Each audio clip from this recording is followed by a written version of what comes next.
तो भाइयों भाई की बहन अस्सलाम वालेकुम। आज की इस वीडियो के अंदर जो है वो हम एक केस स्टडी को डिस्कस करेंगे जो कि रिलेटेड है हमारे प्रोफेशनल एथिक्स के, इंजीनियरिंग एथिक्स से जो किसी भी सिचुएशन के अंदर जो भी डायलेमास अकर होते हैं और उसमें एज ए इंजीनियर आपका क्या बिहेवियर होना चाहिए और how you should respond according to that situation and ethical response होते हैं। तो वो चीज़ जो है वो हम इस आज की वीडियो के अंदर डिस्कस करेंगे। So let's start. So the case study which we'll be discussing is the incident of the Chernobyl power plant. जैसे कि आपको काफ़ी लोगों को पता होगा कि 1986 जो है वो यूक्रेन में, जो कि उस ज़माने के अंदर सोवियत यूनियन था, उधर जो प्रिप्याट का जो रिवर बैंक है वहाँ पे शर्नोबल जो उस जगह का नाम है, उधर एक पावर प्लांट था। और अगर उस एग्जैक्ट डेट की बात की जाए तो आई थिंक अप्रैल 27-26 1986 जब ये जो है इंसिडेंट अकर हुआ था। So it was very catastrophic क्योंकि उस पावर प्लांट के जो इंसिडेंट हुआ था उसकी वजह से जो पूरा जो शर्नोबिल का एरिया है उसको उन्होंने खाली करा दिया था। उसको एज एन एक्सक्लूजन जोन के तौर पे वो है वो एरिया, यानी कि वहाँ पे कोई भी रहता नहीं है, उसको सारा उन्होंने खाली करा दिया था। और इसी इंसिडेंट की वजह से क्योंकि वहाँ पे इतनी सारी जो है वो रेडिएशंस जो हैं वो प्रोड्यूस हो गई थी। और इसका जो इंसिडेंट है it is one of its kind, यानी कि इतनी ज़्यादा फैटलिटीज़ का जो है वो आज तक कभी कमर्शियल न्यूक्लियर पावर प्लांट का इंसिडेंट नहीं हुआ। सो इसके सबसे पहले जो है वो हम ये देखेंगे कि अकर क्यों हुआ था, यानी कि what was the cause for explosion.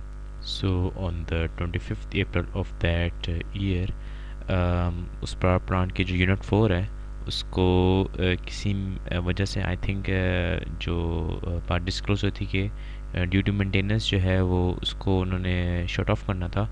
और वहाँ के इंजीनियर्स जो है वो सोचा कि शट ऑफ करने से पहले जो है वो हम एक एक्सपेरिमेंटल टेस्ट परफॉर्म करते हैं कि अगर किसी भी वजह से जो है वो पावर लॉस हो तो क्या जो स्लो मूविंग टर्बाइंस है वो इतनी पावर जो है प्रोड्यूस कर सकें कि वो कूलिंग वाटर के जो हैं पंप्स ऑन कर सकें। As this experiment was decided by the engineers, तो उन्होंने जो सेफ्टी डिपार्टमेंट है और जो टेस्टिंग डिपार्टमेंट है उनसे उन्होंने कोई कोऑर्डिनेशन नहीं की, यानी कि जो भी न्यूक्लियर स्पेशलिस्ट होते हैं जो कि ज़्यादा अच्छे तरीके से जो है वो न्यूक्लियर पावर प्लांट को जानते हैं, उनसे उन्होंने प्रॉपर जो है वो गाइडलाइंस नहीं ली। तो और उन्होंने जो है ये इस टेस्ट को परफॉर्म करने की तैयारी कर ली। So the before test has to be started, power plant है उसको एक स्पेसिफिक रेंज के अंदर जो है वो रिएक्शन करना था ताकि वो एक मीडियम अमाउंट ऑफ जो है वो पावर डेवलप कर सके, यानी कि 700 to 1000 मेगावाट ऑफ एनर्जी जो है वो उसकी प्रोडक्शन हो, यानी कि इतनी ज़्यादा जो है वो उसके अंदर रिएक्शंस ना हो कि वो हाई कि वो कोर्स जो है वो ज़्यादा रिएक्टिव हो जाए। और यही चीज़ हुई कि वो उन्होंने उस रेंज पे के ऊपर जो है वो स्टेबल नहीं हुआ, जबकि जो है वो ओवरलोड हो गया और उसकी जो पावर प्रोडक्शन है वो 5000 मेगावाट की तरफ चली गई, यानी कि जो कोर्स जो हैं उधर काफ़ी ज़्यादा रिएक्टिविटी अकर हो गई। तो इस चीज़ को ओवरकम करने के लिए जो वहाँ पे जो इंजीनियर्स थे उन्होंने जो कंट्रोल रॉड्स हैं उसको बिल्कुल ही उसके अंदर कोर रॉड्स के अंदर डाल दिया, इतना डीप डाल दिया कि जो है पावर प्रोडक्शन जो है वो 30 मेगावाट की तरफ आ गई थी, यानी कि it was near to the shut down. और क्या इन दोनों चीज़ों से पता चल रहा था कि जो हम टेस्ट करना चाह रहे हैं कि वो इतना अब फिजिबल नहीं रहेगा, क्योंकि एक तो उन्होंने ओवरलोड कर दिया था सिस्टम को और उसके अलावा जो है वो एक स्टेबल पोजीशन मेंटेन नहीं हुई थी। So these towards the science which show that कि इनको जो है वो टेस्ट नहीं परफॉर्म करना चाहिए था, but still they carried out. और जैसे कि 30 मेगावाट पे जो है वो काफ़ी लो पावर पे चला गया था पावर प्लांट, तो उसको उनको वापस स्टेबल पोजीशन में लाने के लिए उन्होंने जो है वो कंट्रोल रॉड्स को वापस रॉड से निकाला और रिएक्टिविटी स्टार्ट की। तो जो है वो फिर 200 तक वो स्टेबल पोजीशन पे वो पहुंच गया था, 200 मेगावाट्स की पोजीशन पे कि उसकी पावर प्रोडक्शन हो गई थी। अब ये चीज़ जो है ये यानी कि इसको एक तो एकदम से उसकी इतनी ज़्यादा पावर प्रोडक्शन हो गई और फिर इतना लो पावर पे ले गए, तो इसके दो चीज़ों की वजह से जो है उसके अंदर जो है पॉजिटिव वॉइड कोफिशिएंट जो है वो फॉर्म होना शुरू हो जाए, यानी कि ये जो होते हैं ये एक तरह के एक्टिविटी के जो है वो और ज़्यादा इंक्रीज़ कर देते हैं, यानी कि स्टीम की जो प्रोडक्शन है वो और ज़्यादा बढ़ जाती है। ये एक तरह की जो है वो सबसे बड़ी वायलेशन थी सेफ्टी की, कि you can not do this if this much power has been dropped in the power plant. तो आप उसको एकदम से इतनी स्टेबलाइज पोजिशन में नहीं ला सकते। और उस टाइम जो है उन्होंने वो कूलिंग वाटर का भी यूज़ नहीं किया, क्योंकि ये जो था ये RKMB रिएक्टर था, जो कि कूलिंग वाटर के ज़रिए जो है इसकी रिएक्टिविटी को जो है कंट्रोल किया जाता था। तो मगर जैसे कि उनको टेस्ट परफॉर्म इसलिए करना था कि क्या वो इतनी लो पावर पे जो है वो कूलिंग वाटर्स के पंप ऑन होते हैं या नहीं, तो इसलिए उन्होंने इस चीज़ को ऑन नहीं किया था रिएक्टिविटी कंट्रोल करने के लिए, और instead they use the control rods. तो जब एक्सपेरिमेंट परफॉर्म करने का टाइम आया तो वहाँ के जो कंट्रोल रूम में जो इंजीनियर्स थे, उन्होंने अपने जो डिप्टी चीफ इंजीनियर था उसको ये बताया कि ये एरर अकर्स हो गए हैं, तो हमें जो है ये नहीं करना चाहिए एक्सपेरिमेंट। मगर due to his personal concerns of the deputy engineer, उसने फिर भी कहा कि नहीं ये हम एक्सपेरिमेंट करेंगे। और उसने जूनियर स्टाफ था उसके ऊपर उसने फोर्सफुली जो है वो कमांड किया कि ये एक्सपेरिमेंट परफॉर्म करें। और वहाँ के स्टाफ भी कहते हैं कि it will be quite risky to do this experiment, but due to his personal concerns of that deputy chief engineer के, क्योंकि एक तो वो एक्सपेरिमेंट जो है वो बाद में हो नहीं सकता, साल में एक दफ़े वो मेंटेनेंस के लिए पावर प्लांट बंद होता है। So there was not another time to do this experiment. तो उसने भी इंजीनियर ने भी यही कहा कि जो भी है वो हम अभी कर लेते हैं, चाहे जैसा मर्जी भी पावर प्लांट चल रहा है। तो as they plan they started the experiment. जो स्लो स्पिनिंग टर्बाइन ब्लेड्स हैं, क्या वो इनफ पावर प्रोड्यूस कर पाते हैं, यानी कि वो वाटर पम्प्स को ऑन कर सके। और अनफॉर्चुनेटली वो इतनी पावर प्रोड्यूस ही नहीं हो सकी कि वो कूलिंग वाटर के पम्प्स को ऑन कर सकें, और जो रिएक्टिविटी है उस कोर के अंदर वो और ज़्यादा इंक्रीज़ होती रही। और इसी वजह से जो है वो वाटर जो है काफ़ी लो प्रेशर से जो है वो कोर्स के अंदर आ रहा था। और क्योंकि इतना प्रेशर से वो आया नहीं, तो जो वार्म वाटर था जो पहले से अंदर रिएक्टिविटी प्रोड्यूस कर रहा था, उसके साथ मिलके और रिएक्शन को जो है उसने तेज़ कर दिया, यानी कि पॉजिटिव वॉइड की जो फॉर्मेशन थी वो और ज़्यादा बढ़ गई। और इसके साथ साथ जो है जब न्यूक्लियर रिएक्शन अकर होता है यूरेनियम एलिमेंट के साथ, तो जो है वो जीनॉन उसका जो है वो डिकेट एलिमेंट बन जाता है। और जो अगर हायर रिएक्टिविटी हो रही है तो वो जीनॉन जो है वो बर्न ऑफ हो जाता है। मगर क्योंकि हमने इसको लो पावर के ऊपर चलाया हुआ था, तो जीनॉन जो है वो भी साथ साथ नीचे इकट्ठा होना शुरू हो गया। और जो जीनॉन होता है उस रिएक्टिविटी के लिए काफ़ी ज़्यादा पॉइजनस होता है, यानी कि ये और ज़्यादा रिएक्टिविटी जो है वो ख़राब होना शुरू होगी।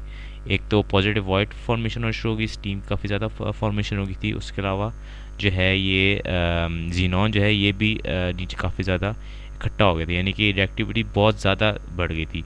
और इस रिएक्टिविटी के साथ साथ जो है वो पावर की जो प्रोडक्शन जो कि हमने 400 to 500 मेगावाट्स के ऊपर मेंटेन करनी थी, वो 33,000 मेगावाट्स पर जंप कर गई, यानी कि जो रिएक्टिविटी थी वो काफ़ी ज़्यादा आउट ऑफ कंट्रोल हो गई। और इसी रिएक्टिविटी की वजह से जो है वो रूम्स में इंजीनियर थे, उन्होंने फ़ौरन ही जो कंट्रोल रॉड्स थी उसको इन कोर रॉड्स के अंदर इंसर्ट कर दिया। और उसमें जो कंट्रोल रॉड जो थी उनकी जो टिप्स होती है वो ग्रेफाइट की बनी होती हैं। ये चीज़ जो है ये उन इंजीनियर्स को नहीं पता थी। और जो ग्रेफाइट होता है वो जैसे ही इस रिएक्टिविटी के अंदर गया तो वो और ज़्यादा एक्सलरेट करता है रिएक्शन को। जो इनका ये एक्ट था कि कंट्रोल रॉड्स को जो है वो इसके अंदर हम वापस डालते हैं, एक तरह का final nail into the coffin के तौर पे एक्ट हुआ। और जैसे ही वो कंट्रोल रॉड्स उस रिएक्शन के अंदर एंटर हुई, core of the reactor exploded. और जो तकरीबन जो उसकी जो लिड थी वो तकरीबन 1000 टन्स की थी, और वो सारी जो है वो ब्लोन ऑफ हो गई, यानी कि वो फुल ऊपर हवा में उड़ के जो है वो वापस नीचे गिरी। और एक तो ये रिएक्शन हुआ था, उसके अलावा एक्सप्लोजन हुई। तो जो एटमॉस्फेयर के अंदर जो हाइड्रोजन एलिमेंट्स थे उनसे जो है वो ज़िरकोनियम स्टीम रिएक्शन अकर हुआ। और इस रिएक्शन की वजह से जो है वो और बड़ी एक्सप्लोजन होगी, जिसने तकरीबन पूरे यूनिट 4 के स्ट्रक्चर को है वो जो है वो तबाह कर दी। इस चीज़ का जब जो वहाँ पे जो मौजूद टेक्नीशियन था उसने कंट्रोल रूम पे जाके बताया इंजीनियर्स को कि जो है ये एक्सपोज हो चुका है, जो कोर है उसके एटमॉस्फेयर में एक्सपोज हो चुकी है। डिप्टी चीफ इंजीनियर्स की बात ही नहीं मानी। उसने कहा कि ये ऐसा हो नहीं सकता क्योंकि ये इस टाइप का है ही नहीं कि एक्सपोर्ट हो सके।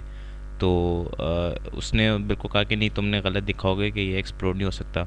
और उसने कहा कि हम वहाँ पे वो फ़ौरन ही जो है वो वहाँ पे कूलिंग वाटर का पंप जो है वो ऑन कर देते हैं ताकि वो फ़ौरन, वो समझा कि अभी अभी भी जो है कंट्रोल हो सकता है, तो उसने फ़ौरन ही वहाँ पे पंप जो है वो ऑन कर दिए। और उसने यही कहा कि लेट एक्सप्लोर नहीं हुई और ये रिएक्टिविटी कंट्रोल हो जाएगी। और जो वहाँ पे जो ऑन सीन जो टेक्नीशियंस थे वो उनकी बात नहीं माना था, बल्कि वो अपनी ही चला रहा था, ऊपर एब्यूज़ कर रहा था उनको। फिर उसके बाद जब ये फुल एक्सप्लोज हो चुका और फायर फाइटर्स आ गए, तो वहाँ पे जो जैसे ही उन्होंने आग बनाना शुरू की, तो जो फायर फाइटर जो फ्रंट लाइन पे थे, जो एक्टिविटी के कोर की तरफ गए, तो उनको फ़ौरन इसका एक्टिविटी का असर हुआ और जो 24 फायरमैन थे वो मौके के ऊपर, यानी कि विद इन आवर्स जो है वो उनकी रेडियो एक्टिव एक्टिविटी की वजह से जो है वो इनकी डेथ हो गई। और जो उधर जो मौके पे जो मौजूद जो टेक्नीशियंस थे, जो दो जो बिल्कुल कोर के बिल्कुल पास थे, वो भी फ़ौरन ही वेपराइज़ हो गई, यानी कि ऐसी उनकी डेथ हुई थी कि वो वेपराइज़ हो चुके थे। फिर उसके अलावा ये जैसी चीज़ ये इंसिडेंट अकर हुआ, तो वहाँ के जो जो हाई ऑफिशल्स थे, वो डिप्टी चीफ इंजीनियर था ये, उसके अलावा जो चीफ इंजीनियर था वो, कमिश्नर जो था, इन और काफ़ी इसका जो हाई अथॉरिटी का स्टाफ था, इन्होंने ये प्लान किया कि हम जो है अथॉरिटीज़ को नहीं बताएंगे कि एक्सप्लोजन इतनी डेविस्टेटेड एक्सप्लोजन अकर हो गई है, और हम इसको खुद ही आपस में जो है वो इसको हम कंट्रोल कर लेंगे। उस एक्सप्लोजन के बाद जब टेक्नीशियन ने डिप्टी चीफ इंजीनियर को और चीफ इंजीनियर और जो कमिश्नर ऑफ द शनोर पावर प्लांट थे, इन तीनों को बताया कि जो ग्रेफाइट है वो बाहर यानी कि एक्सपोज हो चुका है और रेडिएशन जो है वो बिल्कुल एटमॉस्फेयर के अंदर जा रहे हैं, और रेडिएशन की जो लेवल्स हैं वो 200 रॉकटन से भी ज़्यादा हैं। इसके ऊपर डिप्टी चीफ इंजीनियर का कि ग्रेफाइट नहीं होगा, वो कुछ और होगा, और जो रेडिएशंस के जो लेवल हैं वो भी इतने ज़्यादा नहीं होंगे, क्योंकि जब ये एक्सप्लोजन थी उस टाइम 3.6 रॉन्गटन ही था, तो वो समझा कि 3.6 रॉन्गटन ही रेडिएशन लेवल होगा। और यही चीज़ जो है इसने आगे हाई अथॉरिटी को भी बताई।